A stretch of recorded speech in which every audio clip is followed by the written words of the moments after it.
पक्षामध्ये प्रवेश दिला त्याबद्दल सुरुवातीला दादांचा आभार मानतो।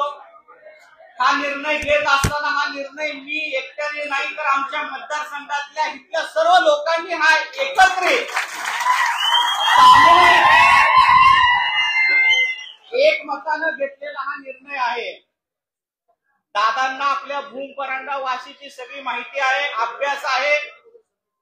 2004, 2009, 2019 तिन्ही टर्म मध्ये त्यांच्या माध्यमातून आपल्या मतदारसंघामध्ये सिंचनाचं आणि एमएससीबीचं जे काम झालं त्यामुळे ऊसाचं क्षेत्र आपलं खूप मोठं वाढलं होतं आणि आपल्याला अडचण येत होत्या। परंतु बाणगंगा कारखान्याच्या माध्यमातून दादांनी हा कारखाना घेतला आणि हा ऊसाचा प्रश्न आपला मार्गी लागलेला आहे। दादांचं भाषण आपल्याला ऐकायचंय त्यामुळे मी लांबलचक बोलणार नाही। सुरेश दाजी, संजय काका दुर्गुडे, राष्ट्रवादी काँग्रेस पक्ष, अजितदादा गटाचे सर्व तालुका अध्यक्ष, विधानसभा अध्यक्ष, सर्व सेलचे अध्यक्ष यांच्या बरोबरीनं पक्ष मजबूत करण्यासाठी शब्द मी दादांना या ठिकाणी देतो। आपल्याला दादांचं भाषण ऐकायचंय, फक्त हम तुम्हारे साथ हैं, हम तुम्हारे साथ हैं, एकच मागणी करतो आणि भाषण संपवतो। आपल्या मतदारसंघाच्या दृष्टीनं कृष्णा मराठवाडा सिंचन योजनेच्या माध्यमातून उजनी धरणातलं पाणी आपल्या सीना कोळेगाव मध्ये आलं पाहिजे, ह्याच्यासाठी आपण येणाऱ्या काळामध्ये सर्वजण एकत्रित प्रयत्न करू। दादांना हा सर्व विषय माहिती आहे आणि भाषणापेक्षा आपल्या सर्वांचा सत्कार, आपल्या सर्वांबरोबर फोटो, ह्या गोष्टी महत्वाच्या आहेत। त्यामुळे लांबलचक न बोलता परत एकदा दादांचा आभार मानतो, माझे 2 शब्द संपवतो। धन्यवाद। यानंतर राष्ट्रवादी काँग्रेस पार्टीचे राष्ट्रीय अध्यक्ष, या राज्याचे लोकप्रिय उपमुख्यमंत्री आदरणीय दादासाहेब आपल्याला मार्गदर्शन करतील। एकच वादा, एकच वादा, राष्ट्रवादी काँग्रेस पार्टीचा, राष्ट्रवादी काँग्रेस पार्टीचा। अजित दादा आगे बढ़ो, राहुल भैया आगे बढ़ो। आपल्या सगळ्यांचे सहकारी विधिमंडळातील माझे सहकारी शिवाजीराव गर्जे, आमचे पारनेरचे आमदार राष्ट्रवादीचे काशीनाथराव दाते, मराठवाड्याचे आमदार विक्रमजी काळे, मराठवाड्याचे दुसरे आमदार सतीशजी चव्हाण, विदर्भाचा प्रतिनिधित्व करणारे आमदार अमोल मिटकरीजी, आज ज्यांचा आपल्या सर्वांच्या साक्षीनं पक्षप्रवेश होतोय ते भूम परांडा वाशीचे माजी आमदार राहुल भैया मोठे, आनंद खरामचे, प्रमोद हिंदूराव, लतीफ तांबोळी, सुरेश बिराजदार, अशोक सावंत, महेंद्र रुगडे, बदरू जजमा, त्याचबरोबर उपस्थित असणारे संजय बोरगे, ऍडव्होकेट प्रवीण यादव, समयुद्दीन मशायख, सुरेश पाटील, सुशील शेळके, महेंद्र पानसरे, संजय मिस्किल, अनेक माझे सहकारी या ठिकाणी उपस्थित आहेत। विशेषतः धाराशिव, पारनेर, पाथर्डी, अकोला आणि धाराशिव मधले भूम परांडा वाशी या परिसरातून आलेले सर्व आमचे सहकारी, सर्व बंधू भगिनी, तरुण कार्यकर्ते, वडीलधारी नेते, पत्रकार मित्र आणि माझ्या तरुण मित्रांनो, सुरुवातीला मला उशीर झाला त्याबद्दल दिलगिरी व्यक्त करतो। आज एका वेगळ्या कार्यक्रमाच्या निमित्तानं आपण सगळेजण जमलोय। तसं बघितलं तर आपण अनेक वर्ष एकत्र काम केलं, मधल्या काळामध्ये काही राजकीय घटना घडल्या, समीकरणं बदलली, त्याच्यातून काही भूमिका काही काहींना घ्यावी लागली, परंतु राहुल तसा माझ्या संपर्कामध्ये होता। दुर्दैवाने त्याला अपयश आलं, मी नेहमी कार्यकर्त्यांना सांगतो, सर्वांना सांगतो की बाबांनो, अपयशाने खचून जायचं नसतं आणि विजय मिळाला, यश मिळालं म्हणून हुरळून पण जायचं नसतं. शेवटी आपण सगळेजण लोकांच्या मध्ये काम करणारे कार्यकर्ते आहोत. मित्रांनो, माझ्यासारख्या कार्यकर्त्याला तर अनेक वर्ष ही संधी काँग्रेस पक्षाने सुरुवातीला दिली, नंतर राष्ट्रवादी काँग्रेस पक्षाने दिली आणि इथपर्यंत अनेक मान्यवरांच्या मदतीमुळे मी इथं पोहोचलेलो आहे. आज आम्ही सगळेजण, मी असेल, सुनील तटकरे असतील, प्रफुल्ल पटेल असतील, भुजबळ साहेब असतील, हसन मुश्रीफ साहेब असतील, नवाब भाई असतील, मलिक असतील किंवा धनंजय मुंडे असतील, बाकीचे सगळे, दत्ताभाऊ भरणे आता कृषी मंत्री केलेले ते असतील, मकरंदाबा पाटील असतील, आदिती तटकरे असतील, कितीतरी आपले सहकार्याची नावं, बाबासाहेब पाटील आपले लातूरचे असतील, अनेक मान्यवरांची नावं घेता येतील, नरहरी झिरवाळ असतील, अण्णा बनसोडे असतील. आम्ही सगळेजण मिळून राष्ट्रवादी काँग्रेस पक्ष पुढे नेण्याचा प्रयत्न करतोय. आज महायुतीच्या सरकारमध्ये आम्ही आहोत. तिथं काम करत असताना भाजपच्या परीनं काम करताय. त्याचबरोबर शिवसेना एकनाथराव शिंदेच्या नेतृत्वाखाली काम करताय. आणि मी आता काही नावं घेतली, आम्ही सगळेजण मिळून राष्ट्रवादी काँग्रेस पक्षाच्या माध्यमातून कामं करतोय. सरकारच्या योजना केंद्राच्या, राज्याच्या लोकांच्या पर्यंत पोहोचवण्याच्या करता आम्ही सगळे एकमेकाला सहकार्य करतोय.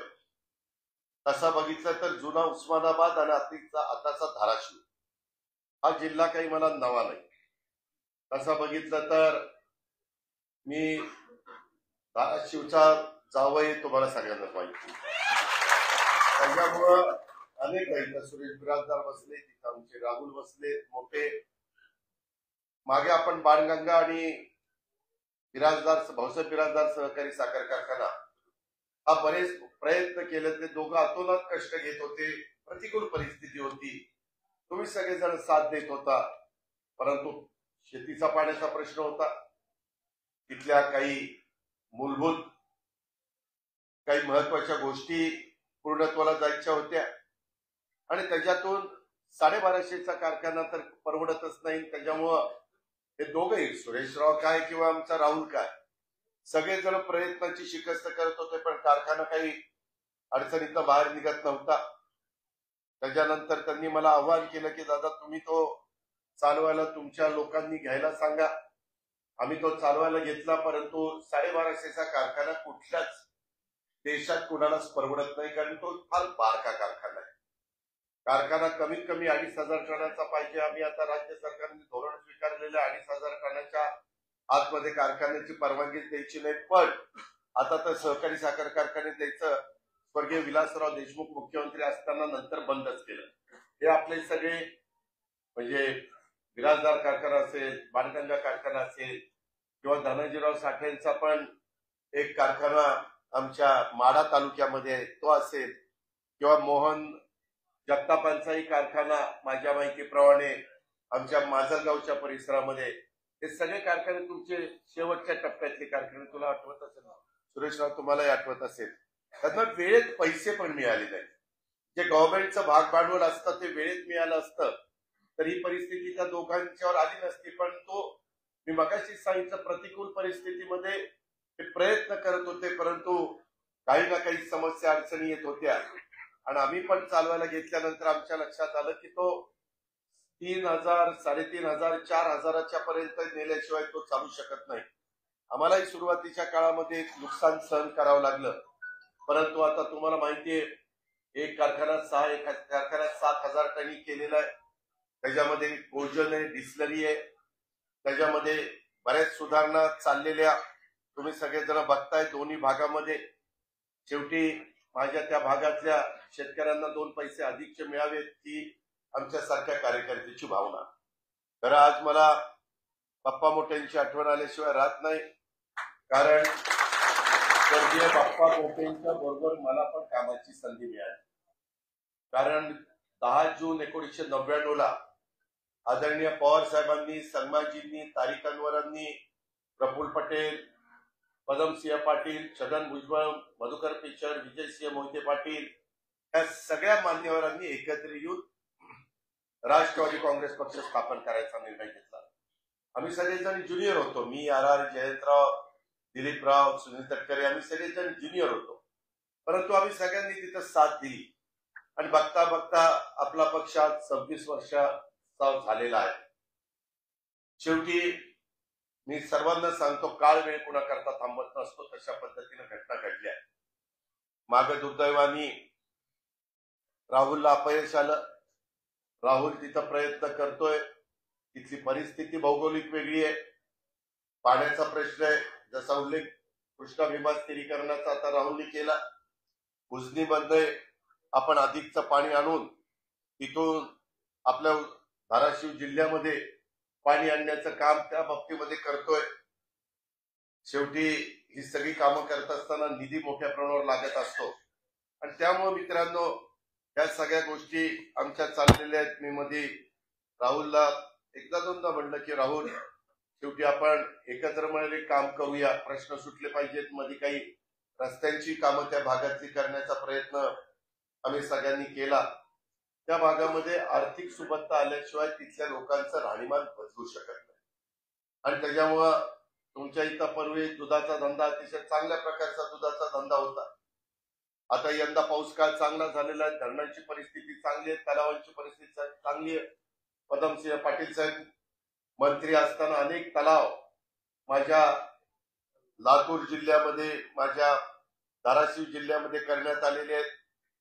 परंतु पावसाचं पण लपंडाव आपण सगळ्यांनी बघितलेला आहे आणि ह्याच्यातून पुन्हा एक नवीन राष्ट्रवादी काँग्रेस पक्षाची उभारणी आपल्याला सगळ्यांना करायची. नवीन कार्यकर्त्यांना जोडायचंय. त्याच्यामध्ये वडीलधाऱ्यांचे आशीर्वाद घ्यायचे आणि त्याच्यामुळं आजचा हा कार्यक्रमाच्या निमित्तानं मध्ये मी नगरला गेलेलो होतो, अहिल्यानगरला. तेव्हाही एका कार्यक्रमाच्या निमित्तानं काशीनाथराव दातेंची माझी भेट झालेली होती. ते तिथले आमदार आहेत. राहुरीला एक कार्यक्रम होता, अहिल्यानगर शहरात एक कार्यक्रम होता. कार्यक्रम दोन्ही चांगले झाले. पण त्यावेळेस काशीनाथराव दाते म्हणले की दादा, काही सहकारी मित्र पारनेरचे पण राष्ट्रवादी काँग्रेस पक्षामध्ये येऊ इच्छित आहेत. ताराचंदजी आहेत ते. ताराचंदजी पण मागे आपल्याकडे होते. मध्ये थोडस बाजूला गेले होते. पुन्हा त्यांनी मला सांगितलं की दादा, आपण आपल्या सर्वांच्या बरोबर यायचं. मी म्हटलं आज तुम्ही या, तुमचाही पक्ष प्रवेश करू. पाथर्डी मधले पण काही माझे सहकारी मित्र, त्यांच्याशी पण माझी चर्चा झाली. ते पण, तो तालुका तसं बघितलं तर बबनराव ठाकरे साहेबांचा तालुका, परंतु त्याही भागातल्या काही सहकारी मित्रांनी राष्ट्रवादी काँग्रेस पक्षामध्ये येण्याचा निर्णय घेतला. त्याचबरोबर आमच्या अमोल मिटकरी आणि मोहम्मद बदरुजमा मोहम्मद आदिल हे आमचे जिल्हाध्यक्ष अकोल्याचे, त्यांच्याही मदतीनं, त्यांच्याही प्रयत्नांनं काही आपल्या सहकारी राष्ट्रवादी काँग्रेस पक्षामध्ये येत आहेत. त्यामध्ये माझ्या अकोला जिल्ह्यातनं प्रशांत मानकर, संजय बडे, आशिष पाटकर, गणेश घाटे, गणेश वानखडे, आशिष तायडे, प्रवीण कराळे, संदीप कुलट आणि सचिन बिक्कड, महेश देपे, प्रशांत कवडे, नसीर शाह बर्फीवाले, राहुल बनसोडे, प्रदीप डोके, दत्तात्रय पाटील, बाबूलाल सुरवशे, प्रताप भैया देशमुख, अधिकनाथ पालके, नानासाहेब पाटील, मारुती मासाळ, मोहनदादा मुसळे, संजय काका बोराडे, आर.डी. सूळ, प्रवीण खटाळ, महादेव जाधव, विष्णू शेवाळे, भाऊसाहेब खरसडे, डॉक्टर दशरथराव घोगरे, धनंजय हांडे, भाऊसाहेब नलवडे, रणजित गायकवाड, संजय पवार, डॉक्टर रवींद्र जगताप, ॲडव्होकेट सुजित देवकते, श्री हरिश्चंद्र मिस्किन, सोमनाथ शिरसाट, प्राध्यापक सुरेश कोकाटे, विजय बोराडे, गोविंद जाधव, धनंजय मोरे, श्रीराम खंडागळे, शहाजी दराडे, सतीश सोन्ने, गोरीशंकर साठे, अशुरबा चोरमले असे सर्व मान्यवर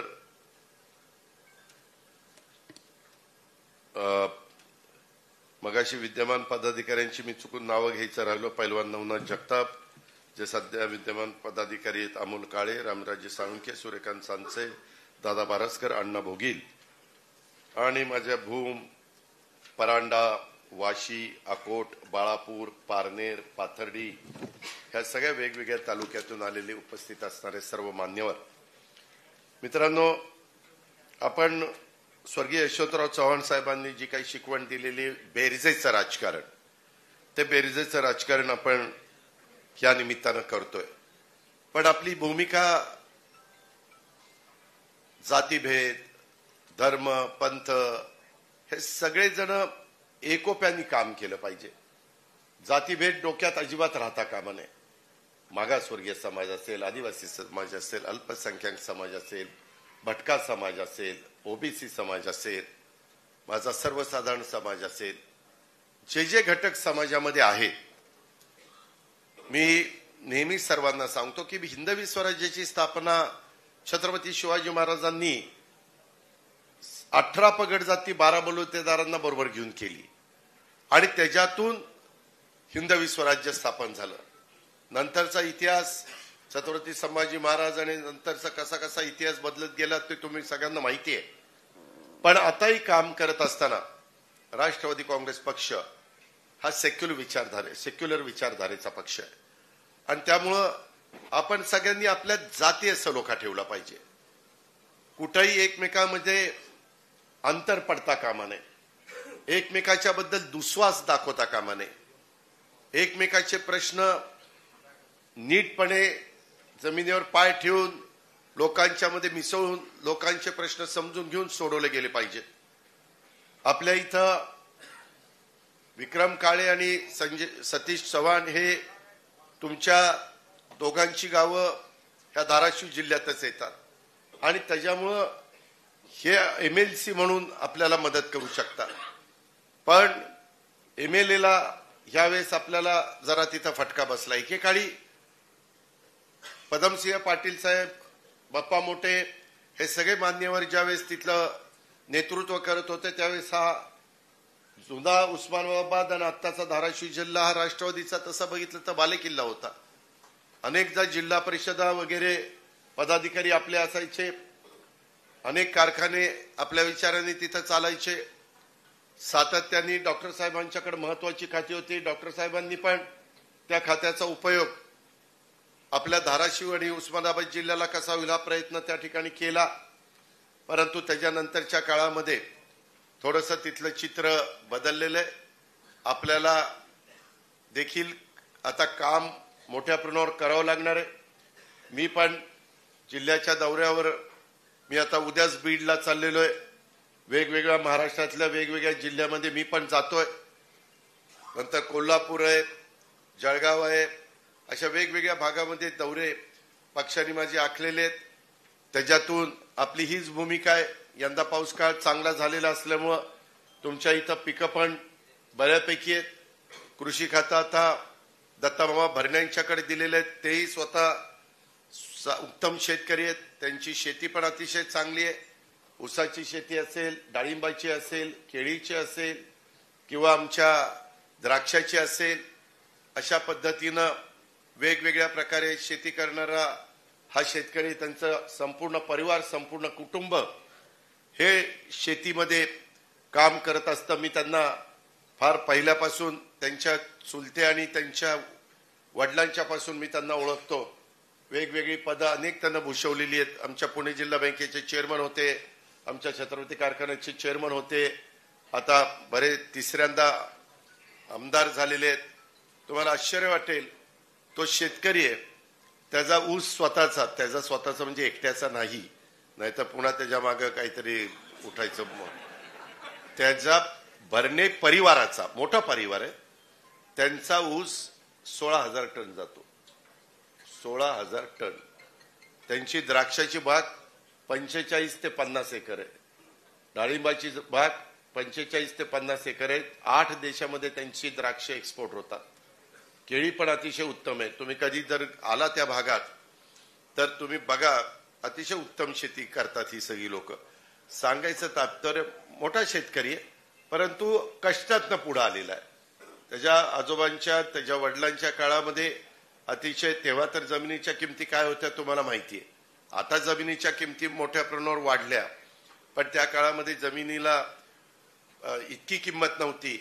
पण लांबनं पाणी कुठनं उजनीवरून आणलं, कुठून वेगवेगळ्या भागातनं विहिरी पाडल्या, बोर पाडले आणि प्रत्येक पाण्याच्या थेंबाचा वापर हा व्यवस्थितपणे केला, ठिबकचा वापर केला, अशा पद्धतीनं हा आडाचा शेतकरी आहे आणि त्याच्याकडे सध्या ती जबाबदारी आपण दिलेली आहे.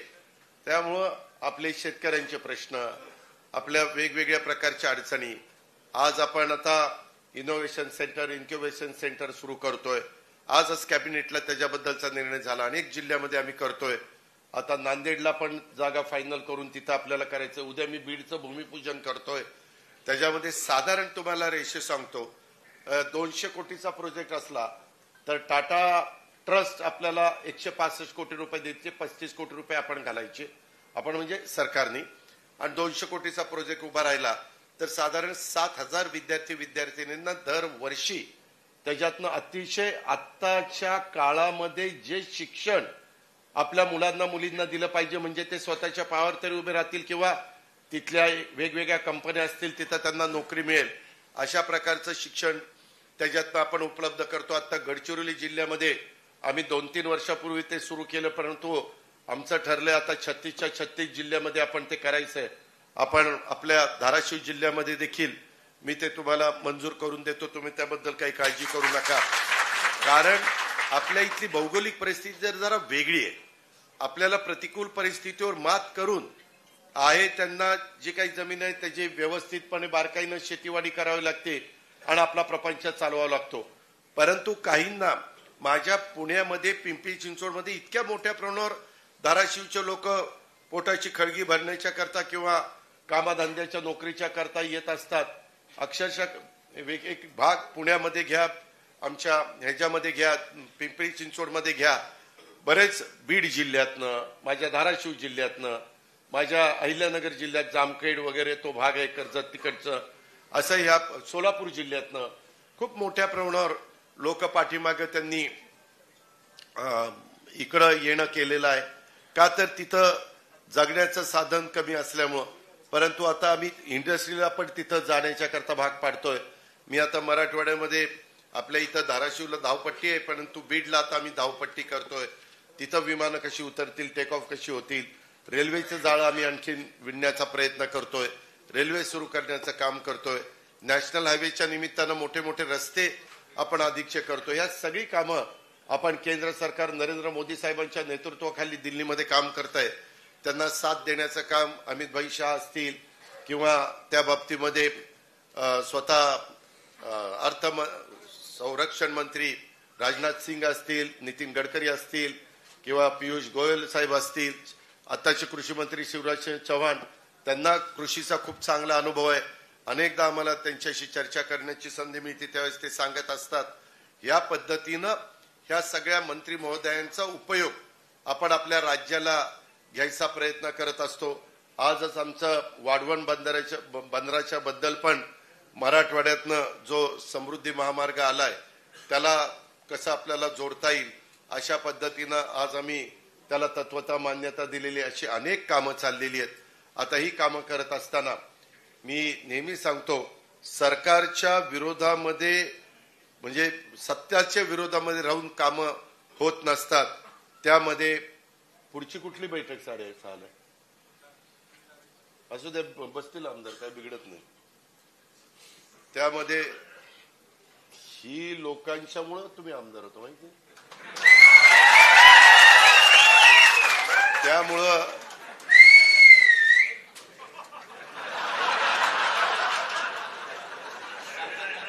टेंभूरला जायची चांगली माहिती दिसते. गमतीचा वाक्य. तर मित्रांनो, गमतीचा भाग जाऊ द्या, पण मला सांगायचं एवढंच आहे की मला एक उशीर झाला. शेवटी तुम्ही जीवाभावाचे कार्यकर्ते, आपले सगळ्यांचे विचार एकसारखे आहेत. आपण सगळ्यांना मिळून काम करावं लागणार आहे. सभासद नोंदणी आपल्याला मोठ्या प्रमाणावर करावी लागणार आहे. या निमित्तानं उद्या जिल्हा परिषद, तालुका पंचायत, नगरपालिका, महानगरपालिका, नगरपंचायतीच्या निवडणुका पुढे येऊन ठेपलेल्या आहेत. परवाच कालच मला वाटतं सुप्रीम कोर्टाचा पुन्हा ओबीसीच्या बद्दलचा निकाल आलेला आहे. मागच्या वेळेस उद्धव ठाकरे साहेब मुख्यमंत्री असतानाच ह्या निवडणुका होणार होत्या. 2022ची गोष्ट मला चांगला आठवतोय. पण त्यावेळेस ओबीसी समाजातल्या घटकाला कुठंही आरक्षण ठेवलं नव्हतं आरक्षण फक्त होतं मागासवर्गीयांना, आदिवासींना, महिला आणि पुरुष आणि सर्वसाधारण. परंतु आज महत्वाचा घटक इतर मागासवर्गीय समाज आहे ना, त्यांच्यावर कसा आपल्याला अन्याय करता येईल. आणि त्याच्याकरता आम्ही त्यावेळेस सुप्रीम कोर्टामध्ये गेलो की बाबा हे बरोबर नाहीये. पहिल्यापासून 27% जागा हे ह्या घटकाच्या करता आरक्षित ठेवलेल्या असतात आणि त्या त्यांना मिळाल्या पाहिजेत. कारण प्रत्येकाला वाटतं की आम्हालाही संधी मिळाली पाहिजे. त्याच्यामुळे तुमच्यातले उद्याच्या काळात जिल्हा परिषद, तालुका पंचायतीच्या निवडणुकीच्या निमित्तानं मला माझ्या सर्वच भागातल्या सहकारी मित्रांना, भूम, परांडा, वाशी, अकोट, बाळापूर, पारनेर, पाथर्डी ह्या भागातले सगळे माझे सहकारी मित्र आहेत, त्यांना सगळ्यांनाच मला सांगायचंय की बाबांनो, त्या पद्धतीनं तुम्ही कामाला लागा. कुठेही आपसामध्ये हेवे दावे करू नका. हा नंतर आलेला, हा पहिल्यापासून आहे असा भेदभाव पण करायचं काही कारण नाही. ज्याच्यात कर्तृत्व असेल, ज्याच्यात नेतृत्व असेल, ज्याच्यात जनमानसाची प्रतिमा त्या वॉर्डात किंवा त्या प्रभागात किंवा त्या जिल्हा परिषद गटात किंवा त्या तालुका पंचायत गणात ज्याची चांगली असेल, आरक्षण कसं निघेल आता ते कळेल आपल्याला. त्या पद्धतीनं आपण तिथं संधी देण्याचं काम करू. तुम्ही पण जबाबदारीनं वागा. कुठं तुमच्याकडनं पण काही चूक झाली तर त्याचा फटका हा पक्षालाही बसतो, आम्हालाही बसतो, तुम्हालाही बसतो. त्याच्यामुळं कुठंही आता तारतम्य ठेवून तुम्हाला वागलं पाहिजे, बोललं पाहिजे. आपण कुठेही सहज बोलायला काहीतरी जातो, त्याच्यातनं पण गैरअर्थ काढले जातात, त्याच्यातनं पण बदनामी होते. पूर्वीच्या काळामध्ये वेगळी गोष्ट होती. आता सोशल मीडिया इतका ऍक्टिव्ह झालाय, प्रिंट मीडिया ऍक्टिव्ह झालाय, इलेक्ट्रॉनिक मीडिया ऍक्टिव्ह झालाय. जरा कुणी कुठं काय बोललं तर ताबडतोब सगळीकडं ती बातमी जाते की इथं इथं अशा अशा पद्धतीनं वक्तव्य करण्यात आलं. त्याच्यामुळे फार भान ठेवून आपण वागलं पाहिजे, बोललं पाहिजे. त्याच्यामध्ये आपण एकोपा दाखवला पाहिजे. उद्याच्याला काही दिवसांनी मी पुन्हा सगळ्या प्रमुख सहकाऱ्यांना घेऊन बसेन आणि त्याच्यातनं बाकीच्याही बाबतीमध्ये कुणाकुणावर काय काय जबाबदारी द्यायची, कशा पद्धतीनं द्यायची. आज पुन्हा तीन पक्षांनी, रामदास आठवले साहेब आणि इतर पण काही मित्र पक्ष आहेत, त्याच्या संदर्भामध्ये एक कमिटी आमची केलेली आहे, आम्ही केलेली आहे समन्वय समिती. त्याच्यामध्ये आपल्याकडनं सुनील तटकरे, हसन मुश्रीफ, त्यांच्याकडनं रवींद्र चव्हाणजी आणि चंद्रशेखर बावनकुळेजी, आणि शिवसेनेकडनं माझ्या माहितीप्रमाणे शंभूराज देसाई आणि उदय सामंत, अशी 6 जणांची कमिटी आहे. त्याच्यातनं महामंडळ ही कुठली कुणाला द्यायची, संख्येच्या प्रमाणात ती मिळणार आहे, आणि सदस्यपद कुठली कुणाला द्यायची, अशा पद्धतीनं ते घडेल. प्रताप सरनाईक हे तुमचे पालकमंत्री आहेत. मी विशेषतः धाराशिवकरांना सांगू इच्छितो. त्याच्यामुळे त्या भागामध्ये कशा प्रकार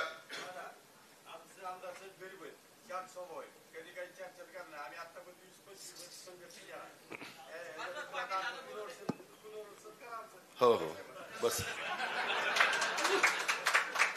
त्या संदर्भामध्ये माझी आपल्याला एवढीच विनंती आहे की आजच प्रताप सरनाईक, मी, मुख्यमंत्री एकनाथराव, साधारण मागच्या काळामध्ये जे काही धाराशिव जिल्ह्यामध्ये डीपीसीच्या बद्दल काही गोष्टी घडल्या त्याला स्थगिती देण्यात आली.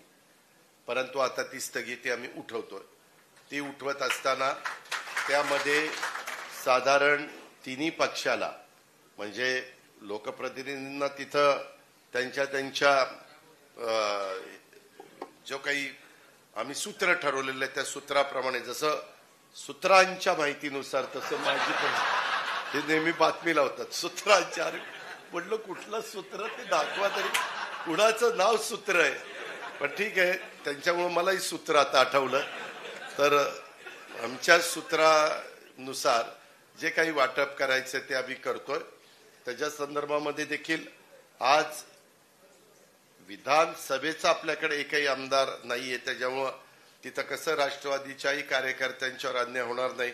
खूप मोठे काही रक्कम मिळेल अशातला भाग नाही, परंतु तिथं काम करताना काही का होईना त्यांना पण मदत झाली पाहिजे. ह्या दृष्टिकोनात आजच माझी चर्चा झालेली आहे. त्याबद्दल पण आपण काही काळजी करू नका. पण मिळालेला जो फंड असेल त्याचा उपयोग खरोखर जनतेच्या भल्याकरता झाला पाहिजे. उद्याच्याला त्याच्यात कुठल्या चुका होता कामा नये. आपल्यालाही काम दाखवता आलं पाहिजे की हे तर आम्हाला अशी मदत झाली आणि हे काम आम्ही समाजाच्या करता करून दाखवलं. ह्या प्रकारे आपण एकमेकाला साथ देऊया, अशा प्रकारची माझी आपल्याला सगळ्यांना विनंती राहणार आहे. आज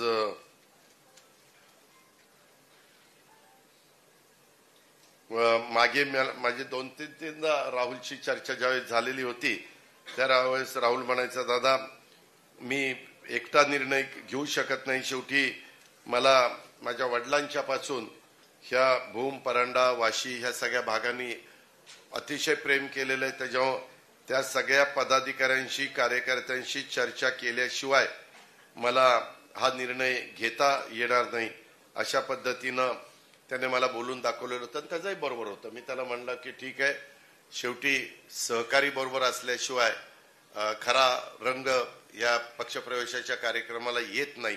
आणि त्याच्यामुळं तुमच्या सगळ्यांशी बोलून तुम्ही पण त्याच्यामध्ये सकारात्मक प्रतिसाद दिला, त्याबद्दल सर्वच माझ्या सहकाऱ्यांना मी मनापासून धन्यवाद देतो, मनापासून आभार मानतो. तिथली कामं करण्याच्या करता देखील सुदैवाने वित्त आणि नियोजन सारखं महत्वाचं खातं माझ्याकडे, बाकीची पण अनेक वेगवेगळ्या प्रकारची खाती आपल्याकडे आहेत.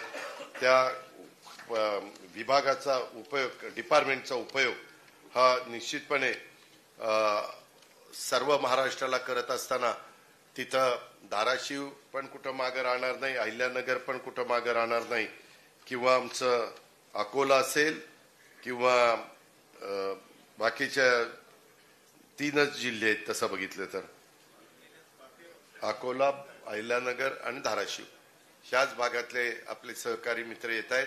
अजूनही तुम्हाला काही मित्र, परिवार, जवळचे सहकारी असतील तर ते आपल्यापासून जरा बाजूला गेले असतील तर त्यांनाही आपल्याबरोबर आणण्याचा प्रयत्न आपण करा. प्रयत्न माणसाने चांगल्या कामाचा सतत करत राहायचं असतं आणि इथून पुढं एक चांगलं वातावरण, पूर्वीचं जे धाराशिव जिल्ह्यामध्ये वातावरण होतं राष्ट्रवादी काँग्रेस पक्षाच्या संदर्भामध्ये, तशा पद्धतीचं वातावरण आपण अहिल्यानगर असेल, आपला धाराशिव असेल किंवा अकोला जिल्हा असेल, ह्या सर्व भागामध्ये करण्याच्या करता तुमच्या सगळ्यांचं आम्हाला मदतच होईल. त्याबद्दलची मी खात्री ह्या निमित्तानं बाळगतो. तसंच मगाशी मी संजय खोसेचं नाव घेतलं का रे? संजय खोसे, संभाजीराव थोरात, दादासाहेब जालन, राजेंद्र आहेर आणि गोरख साळुंके हे पण सहकारी मित्र आपल्या भूम तालुक्यातले, त्यांनी पण आज आपल्या सर्वांच्या साक्षीनं राष्ट्रवादी काँग्रेस पक्षामध्ये प्रवेश करायचं ठरवलेलं आहे.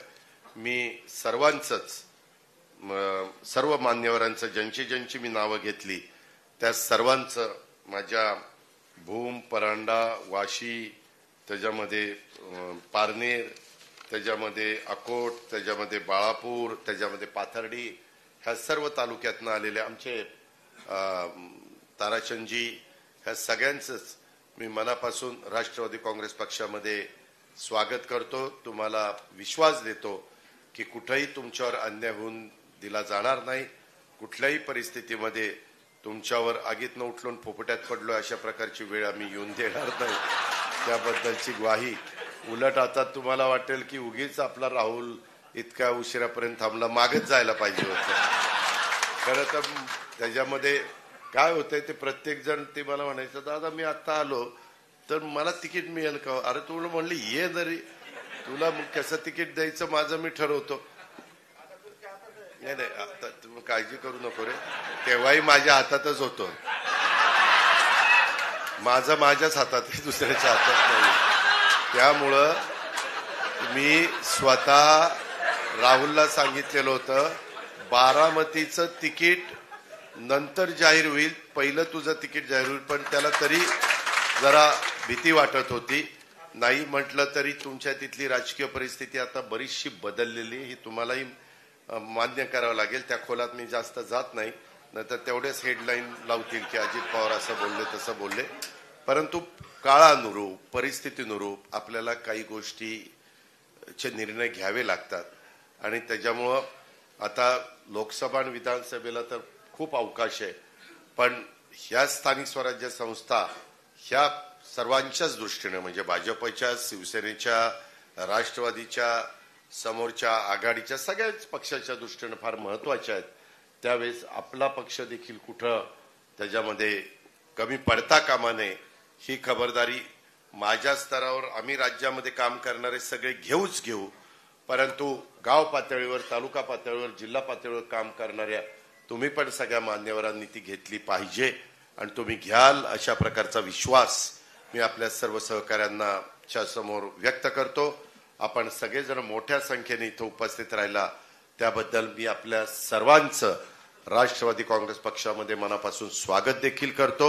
इथं आल्याबद्दल स्वागत करतो आणि आपल्या सर्वांना म्हणजे आता गमच्या टाकायचीच आहेत, परंतु सगळ्यांनाच ज्यांची नावं घेतली त्या सर्व मान्यवरांना राष्ट्रवादी काँग्रेस पक्षामध्ये प्रवेश दिलेला आहे असं जाहीर करतो आणि आपल्या सगळ्यांची रजा घेतो. जय हिंद, जय महाराष्ट्र. धन्यवाद दादा. सर्वांना विनंती आहे, खाली बसा, खाली बसा. सन्माननीय या राज्याचे लोकप्रिय उपमुख्यमंत्री आदरणीय दादांच्या शुभ हस्ते राहुल भैया मोठे यांचा सत्कार आणि पक्षप्रवेश होतो आहे. टाळ्याच्या गजरात आपण त्यांचं स्वागत करावं.